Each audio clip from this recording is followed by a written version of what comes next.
Welcome back guys. Balik lagi sama GoFrank. Gimana kabar kalian hari ini? Baik-baik aja ya kan? Seperti biasa di hari Kamis agak sorean dikit, kita akan kembali melanjutkan pembahasan alur cerita Donggua Throne of Steel, tepatnya episode 109. Tapi sebelum masuk ke alur ceritanya, kita rekap santuy dulu sedikit aja episode sebelumnya, supaya kalian gak gagal paham ya guys ya. Melihat anggotanya berada dalam kondisi genting, serta dia juga tidaklah mungkin bisa melanjutkan pertarungan, Bao pada akhirnya memutuskan untuk melepaskan Long Hao Chen. Pasca insiden barusan, Sai-Er tanpa terduga kehilangan kesadaran dan mengaktifkan formasi segel Dewa Kematian. Meski pada awalnya Bao sangatlah berambisi untuk menggagalkan proses tersebut, namun Hao Chen tidaklah mungkin tinggal diam. Bahkan langsung mengerahkan seluruh kekuatannya untuk melindungi pujaan hati dari ambisi liar Bao. Singkatnya, ketika Hao Chen tidak lagi bisa melanjutkan pertarungan, Seng Sai-Er pada akhirnya berhasil menyempurnakan tubuh Dewa Kematian dan langsung menghajar Bao pada saat itu juga.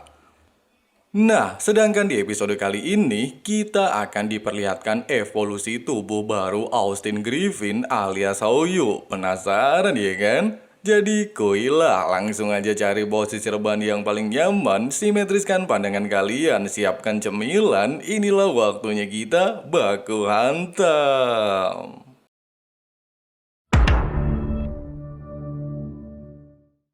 Singkat cerita, di Menara Eternal, meski seluruh anggota terlihat mencemaskan kondisi Hao Chen bersama Sai-Er, akan tetapi Lin Xin sangatlah yakin bahwa sang kapten pastilah akan baik-baik saja. Terlebih lagi di kalung Yueye terdapat segel peninggalan Long Hao Chen. Dengan kata lain, jika dia kenapa-napa, mereka akan segera menyusulnya ke lokasi tersebut. Di tengah-tengah percakapan ini, melihat segel larangan Yueye tiba-tiba menghilang, jelas membuat Ying-Er terlihat panik. Bahkan Han Yu beranggapan jika Yueye pastilah sedang merencanakan niat jahat. Mendengarkan tuduhan ini, Yueye menegaskan, daripada lo semua nuduh yang enggak-enggak, lebih baik memikirkan Long Hao Chen yang saat ini berada di luar menara dan tiba-tiba saja melihat Sai-Er dan Hao Chen keluar dengan penuh luka serta langsung tidak sadarkan diri, jelas membuat suasana menjadi panik. Meski Lin Xin telah mencoba menggunakan beberapa pil obat untuk memulihkan kondisi Hao Chen, tapi sayangnya hal itu percuma saja, di mana pil obat yang dia keluarkan tidaklah berdampak apapun bagi keduanya. Di waktu yang sama, ketika Xiaole baru saja menunjukkan diri, Lin Xin lantas bertanya kenapa pil obat yang dia gunakan tidaklah berguna, sehingga Lin Xin memintanya untuk menyembuhkan luka di tubuh sang kapten. Mendengarkan hal ini, serta melihat keduanya berada dalam kondisi krisis, Xiaole lantas mengaktifkan kemampuan penyembuhan.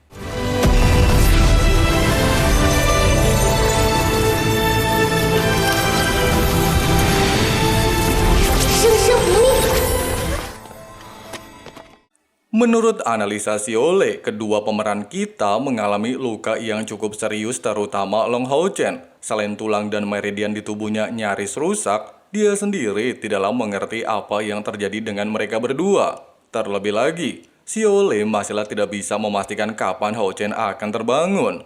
Pasalnya meski luka bagian luar telah disembuhkan, akan tetapi karena dia terlalu banyak menggunakan energi spiritual, besar kemungkinan Long Hao Chen akan tertidur sementara waktu. Sedangkan untuk Sai-Er, jiwanya terkena serangan balik dari proses kebangkitan tubuh Dewa Kematian, sehingga dirinya tidaklah bisa melakukan apapun untuk saat ini. Pada awalnya, Han Yu mengusulkan rekan-rekannya untuk secepat mungkin kembali ke aliansi. Dengan cara inilah mereka pastilah bisa menyelamatkan hidup Seng Sai-Er maupun Long Hao Chen.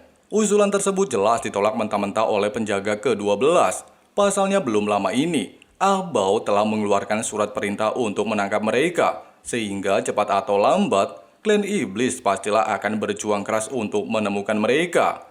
Penjaga ke-12 melanjutkan, setelah keluar dari Eternal Tower, kelompok iblis dipastikan akan menargetkan tim Hao Chen sebagai buronan.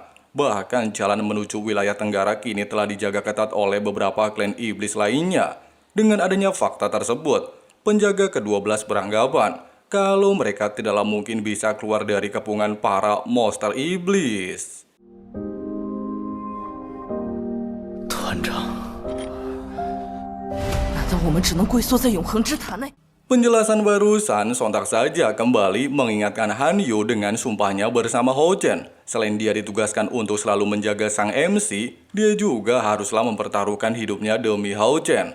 Mengingat hal tersebut, Han Yu lantas memiliki sebuah ide. Dikarenakan mereka tidak bisa melewati rute sebelumnya, maka dia mengusulkan untuk mengambil jalan sebaliknya, di mana dia bertujuan untuk pergi ke wilayah Provinsi Narik melakukan perjalanan selama 5 hari. Setelah itu mereka akan tiba di perbatasan dan bergegas kembali ke aliansi.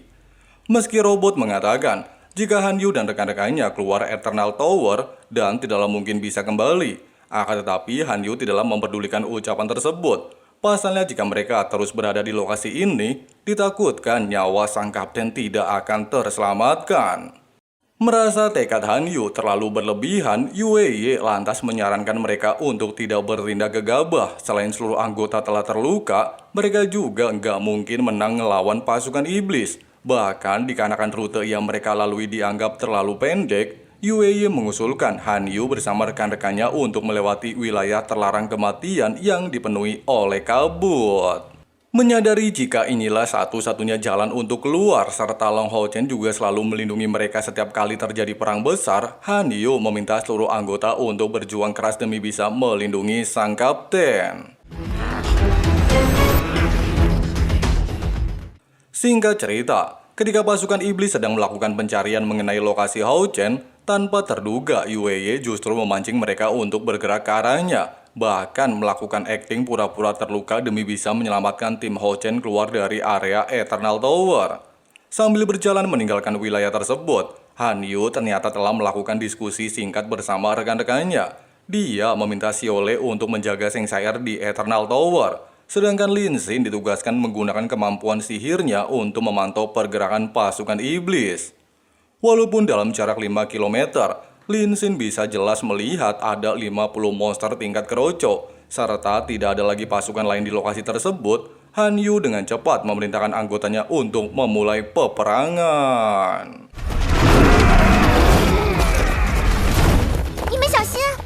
Pada awalnya, Lin Xin bertujuan untuk membersihkan area tersebut demi menghilangkan jejak. Namun, Han Yu memintanya agar tidak melakukan tindakan ini. Pasalnya, mereka harus memanfaatkan waktu untuk terus melanjutkan perjalanan.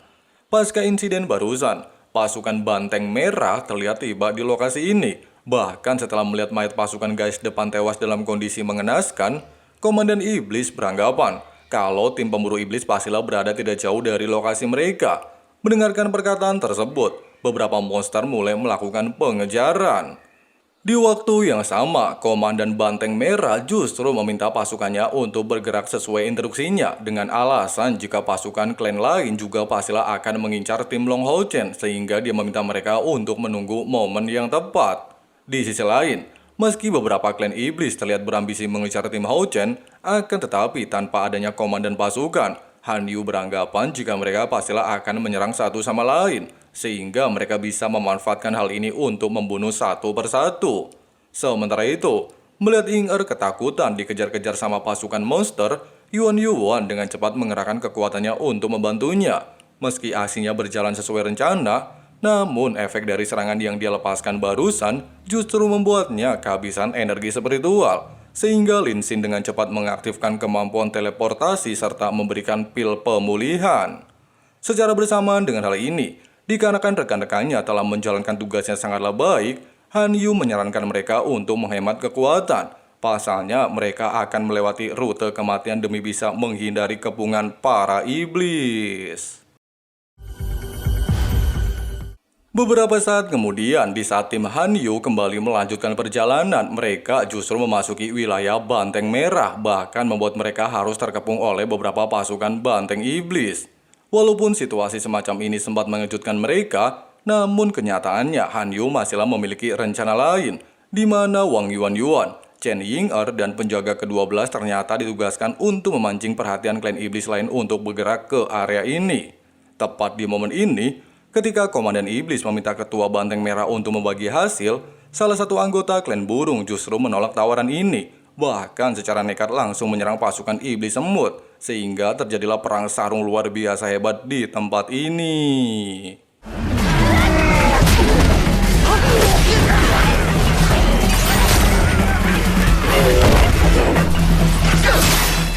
Menyadari jika inilah peluang mereka untuk melarikan diri, Han Yu meminta seluruh anggota untuk membunuh pasukan iblis yang menghalangi jalan.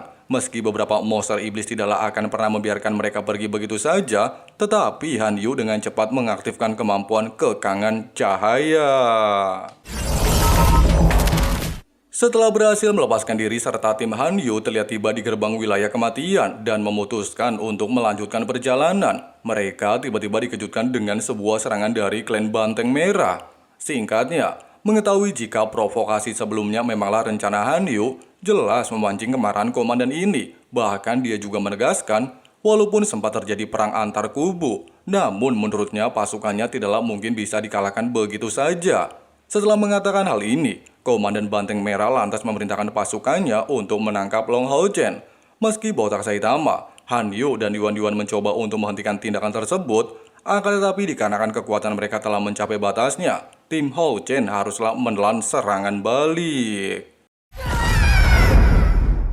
Tepat di momen genting ketika Han Yu nyaris saja tewas di tangan Komandan Banteng Merah, tanpa terduga Austin Griffin alias Hao Yu tiba-tiba saja menunjukkan diri untuk menyelamatkan hidupnya. Selain telah berhasil menyelesaikan evolusinya, kepala Hao Yu kini bertambah 1, bahkan memiliki atribut racun. Dengan adanya kemampuan tersebut, Hao Yu tanpa basa-basi langsung melepaskan kemampuannya untuk membunuh pasukan Banteng Merah. Waduh, asli makin sangar aja ya guys ya, evolusi Hao Yu.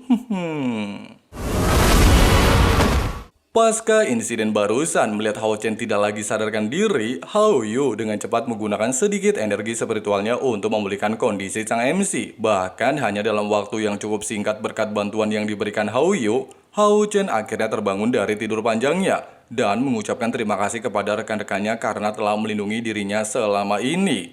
Bersamaan dengan ucapan tersebut, di saat aura tubuh Sayer melonjak ke atas langit, Hao Chen merasa ada kejanggalan di menara eternal. Namun belum sempat memikirkan hal ini lebih jauh, tiba-tiba saja habis.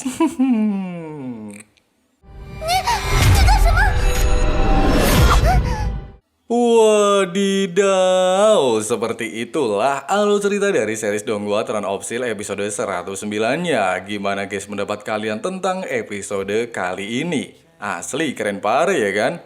Selain kita diperlihatkan aksi tim Hao Chen membawanya keluar dari kepungan para iblis yang berambisi untuk menangkap jagoan kalian, Hao Yu ternyata telah berhasil menyelesaikan evolusi kepala kelimanya dan memiliki atribut racun. Lalu kira-kira apa yang akan terjadi sama Sayer ya guys ya? Ada yang tahu? Coba yang udah baca novelnya sampai tamat bisa kali coret-coret di kolom komentar.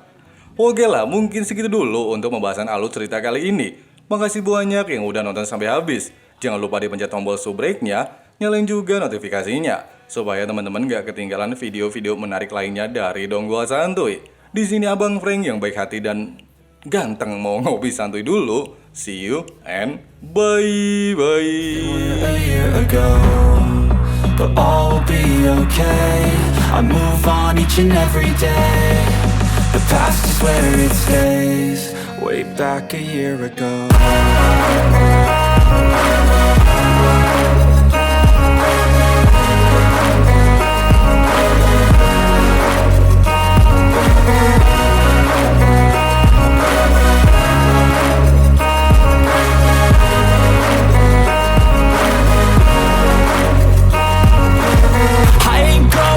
I'm not falling. I'll push all my chips and call all in. I'll bet on myself, you keep stalling. I hear destiny and it's calling. I'll keep my head up high through the downs and lows. And we're all going live, still nobody knows. But I'ma choose what's right and take what comes and goes. And ain't no one in life holding me back no more. I've seen a lot of change, been through a lot of pain. Some things are not the same as they were a year ago, but all will be okay. I move on each and every day. The past is where it stays, way back a year ago.